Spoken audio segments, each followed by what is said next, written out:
Más 107.5. Estás escuchando Cuestión Ambiental.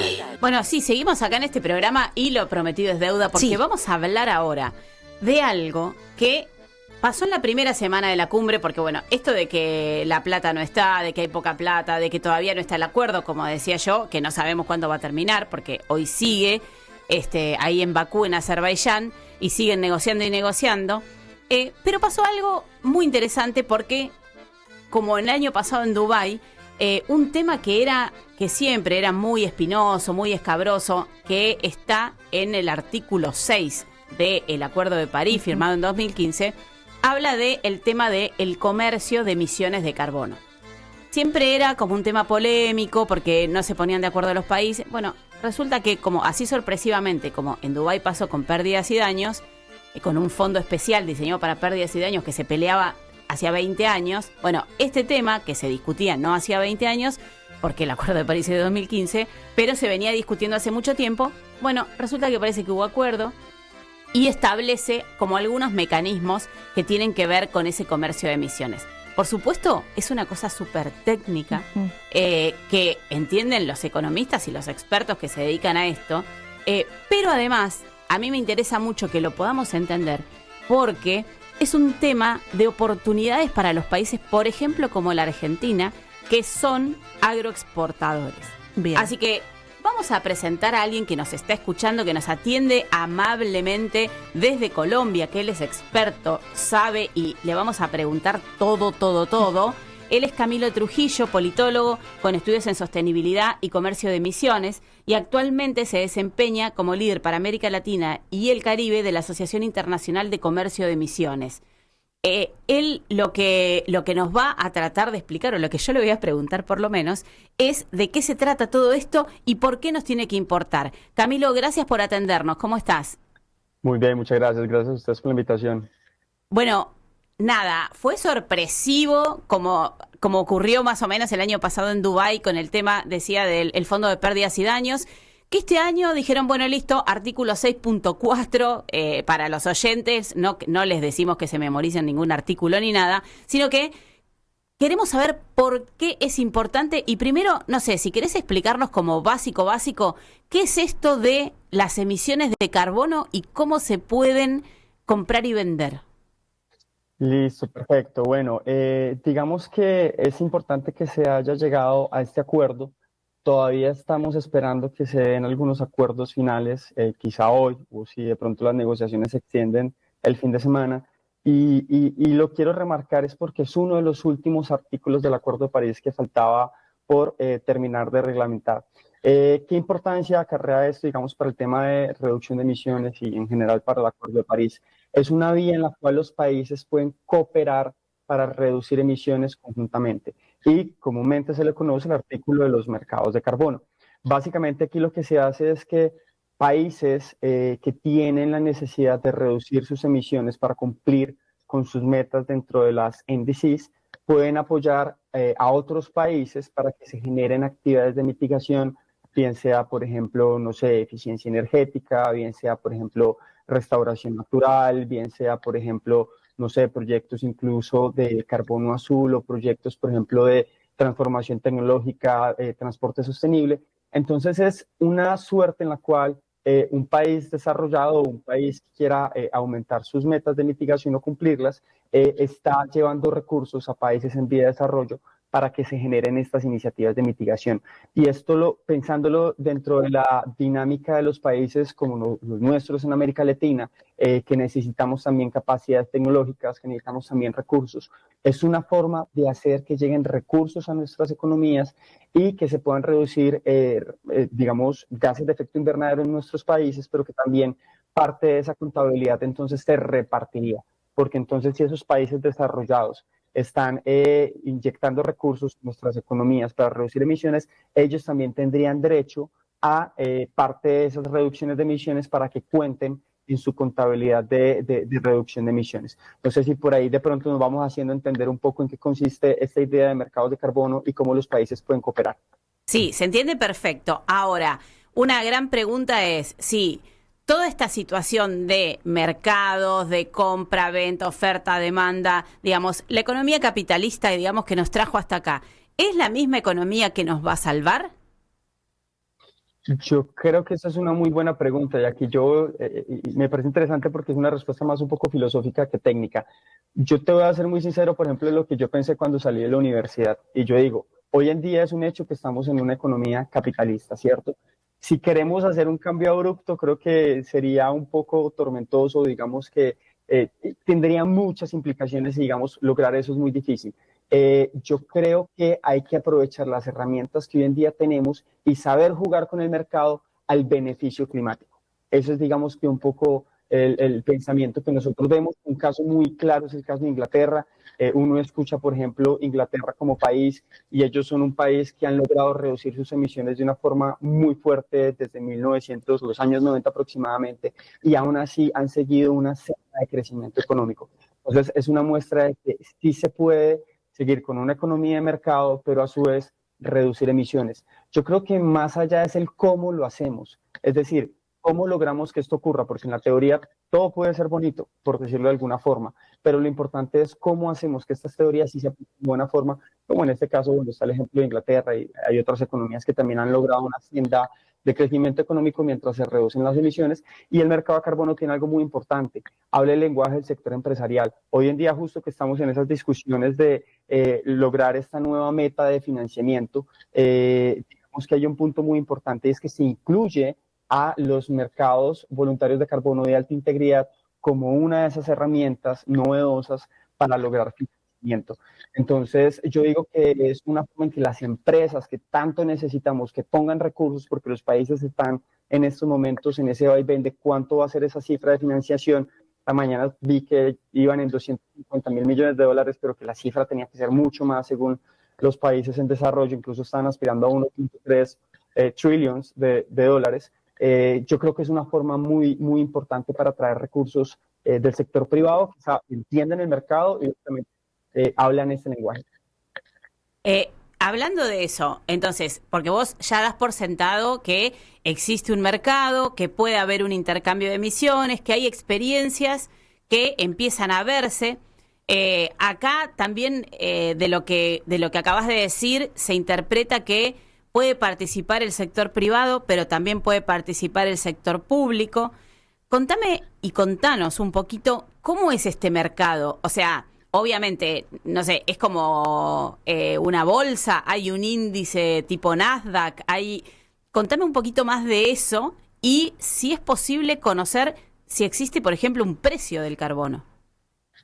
Perfecto. Bueno, digamos que hay dos formas de poner un precio al carbono comúnmente usadas. Están los impuestos al carbono y están, por ejemplo, los sistemas de comercio de emisiones. En el caso de Argentina, de hecho, estamos hablando frente a la audiencia, Argentina cuenta con un impuesto al carbono, pero el precio que pueda tener el precio del carbono puede variar en los diferentes países, porque hay países como, por ejemplo, el caso de Colombia, que está alrededor de $6 el impuesto al carbono, Chile $5, como podemos ver naciones en Europa que puede tener un impuesto al carbono de $100 fácilmente. Entonces, digamos que el precio del carbono existe y hoy en día está puesto por la jurisdicción o regulación de cada país si tiene un impuesto o un sistema de comercio de emisiones. Ahora, yéndonos más hacia el artículo 6 para hablar del Acuerdo de París y lo que se está desarrollando, hay dos vías en las cuales se habla del mercado de carbono. Como decías, el 6.4 es uno y el 6.2 es otro. En el 6.2 los países puedan llegar a unos acuerdos entre ellos para definir sobre qué reglas van a hacer un comercio de emisiones. Entonces, por ejemplo, hay países como Suiza, como Singapur, como Suecia, países también como Japón, Corea también está entrando, algunos países del Golfo que están interesados en adquirir reducciones de emisiones de otros países y empiezan a firmar acuerdos de entendimiento. Algunos países en la región, de hecho en este momento creo que tenemos cerca de 10 países con acuerdos de entendimiento que buscan proveer reducción de emisiones a estos países desarrollados que ya mencioné anteriormente. ¿Qué países tenemos en la región? Tenemos los casos de Perú, tenemos los casos Chile fuertemente, tanto Perú como Chile están sacando reglamentación a nivel nacional para que se puedan generar estas transacciones de artículo 6. De hecho, es algo que vemos con buenos ojos porque, como les decía, es oportunidad de ayudar a que países de nuestra región reciban recursos, por ejemplo, en proyectos de mitigación que tienen unas curvas de abatimiento muy altas o unos costos muy altos, por decirlo así. Entonces, voy a poner un caso muy ejemplo. Un país europeo que dice es que reducir una tonelada en mi país me vale 100 euros, por decir algo. Es un montón de plata. Mientras que si voy a un país como, no sé, Argentina, Chile, Perú, que la reducción me cuesta 30 euros, es una diferencia muy grande. Y aquí lo que estamos viendo es que no es solamente verlo por el lado de que el país europeo se está ahorrando plata, no, es verlo por el lado de que el país latinoamericano no tendría los recursos para hacer esa reducción de emisiones y para traer esa tecnología que necesita para hacer ese recambio tecnológico. Entonces, es un mercado en el que uno ve que hay un win-win por ambas partes. Y ese es más que todo el 6.2. Y el 6.4 es un tema en el cual se crean unos estándares y un mecanismo sobre cuáles van a ser las reglas para reducir esas emisiones, que es controlado por la Convención Marco de Naciones Unidas en Cambio Climático. Entonces, claro, porque digamos, tiene que haber alguien que diga, que sea como el árbitro, porque si no, yo digo, yo reduje y tiro cualquier cosa. Exactamente, tiene que haber un árbitro, que eso fue precisamente lo que se acordó, o digamos, se aceptó por parte de las partes el primer día justamente de negociación, que es un texto que ya venía siendo trabajado y se aprobó las metodologías o las reglas o requisitos para desarrollar esas metodologías bajo el mecanismo 6.4. Perfecto. Camilo, una cuestión te quiero preguntar como para ahora bajar un poquito más a, digamos, a la vida cotidiana esta cuestión. La primera tiene que ver con, vos me hablabas de impuestos o precio según el impuesto. ¿Eso qué es? ¿Cómo se mide? ¿Por gramo de carbono? ¿Por parte por millón? Digamos, primero eso, ¿cómo se mide la cuestión técnica? Perfecto, la unidad de medida que se utiliza en los mercados de carbono es la tonelada de CO2 equivalente. Perfecto, Entonces, tonelada de CO2. Y suponete, una tonelada de CO2 equivalente, ¿qué es? Una tonelada de CO2 equivalente, digamos que, lógicamente conocemos que hay diferentes tipos de gases de efecto invernadero, pero los gases de efecto invernadero tienen un potencial máximo de mitigación distinto. Es decir, el metano, por ejemplo, una tonelada de metano es más contaminante que una tonelada de CO2. Entonces, lo que se hace es que se traen los diferentes gases de efecto invernadero a una medida común, por eso se llama CO2 equivalente, y equivale a una tonelada de gas de efecto invernadero, CO2 equivalente, reducida, removida o evitada. Perfecto. ¿Y qué lo generaría, por ejemplo? O sea, suponete, si, no sé, quemo basura, se genera una tonelada de CO2, o sea, es como para tratar de entender, tal vez no una tonelada, pero suponete 10 toneladas, 1000 toneladas, ¿qué genera esa cantidad? Claro, entonces ahí vamos a los conceptos básicos de emisión de gases de efecto invernadero. Entonces tenemos diferentes tipos de actividades, por ejemplo, una caldera en una industria, por ejemplo, lo que son también el tema de transporte, lógicamente lo que se está quemando, la aviación. Perfecto. Perfecto. Y ahora yo te quiero preguntar algo porque también tiene que ver, te habrás enterado seguramente que Argentina retiró la delegación de la convención y de las negociaciones. O sea, por lo menos no la retiró de la convención oficialmente, sino que la retiró de las negociaciones específicamente de la cumbre en Azerbaiyán.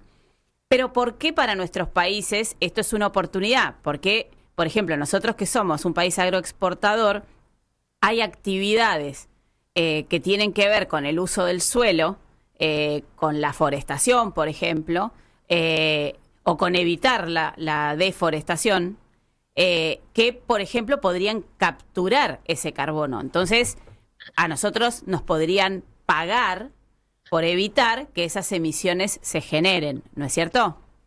Totalmente de acuerdo. Yo creo que hay diferentes formas de ver esta situación y la invitación que de hecho yo hago al pueblo argentino, al gobierno, a las personas que nos están escuchando, es que esto es realmente una oportunidad.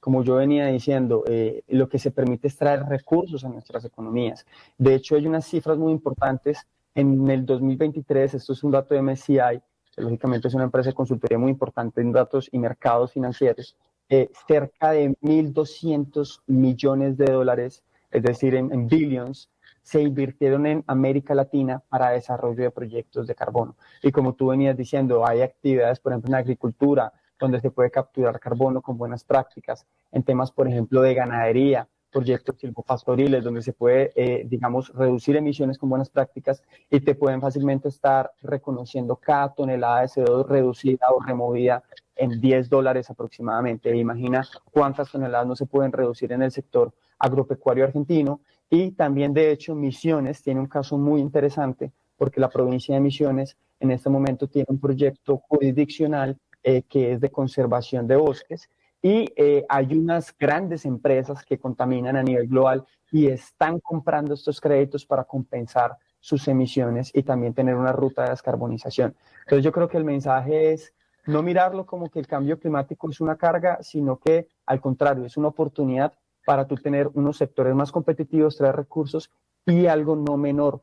Sabemos que sobre todo la Unión Europea está poniendo unas normas severas para evitar deforestación y según eso ellos ver si reciben o no ciertos productos. Claro. Entonces, es verlo como un tema de competitividad realmente. Si yo tengo unas buenas prácticas y trabajo con temas de mercado de carbono, voy también poder admitir o digamos, hacer que mis productos sean admitidos en mercados internacionales. Entonces, realmente es la ganancia que se le puede ver. Y de hecho, en estos momentos hay iniciativas en el Congreso que se están llevando en la nación, en Argentina, para que se pueda regular este mercado y cree certeza jurídica para los inversionistas y que los inversionistas quieran invertir en Argentina. Yo, que soy precisamente el representante de IETA, que es la principal asociación del mercado de carbono, tenemos más de 350 empresas asociadas a nivel global de diferentes sectores de la economía. Y ellos cada nada me dicen, Camilo, ¿cómo está avanzando la regulación en este país? ¿Cómo está en este país? Y yo les digo, aquí vamos así, aquí vamos así y así. Si Argentina trabaja para crear las condiciones jurídicas habilitantes, el sector privado va a llegar para invertir, porque hay muchos recursos que se necesitan invertir para financiamiento climático y pues precisamente estamos en estas discusiones hoy en día en Bakú. Bueno, mira, yo te digo que voy a hacer un recorte de lo que acabas de decir y lo voy a pasar en todas las redes sociales para que todos escuchen, porque una de las cosas que necesitamos acá son inversiones y fíjate que a la mano las podríamos tener, qué gran oportunidad y sin embargo estamos como cerrándole la puerta. Camilo, yo te voy a agradecer muchísimo el contacto con Cuestión Ambiental, me quedaría hablando toda la mañana con vos, pero lamentablemente nuestro programa es finito.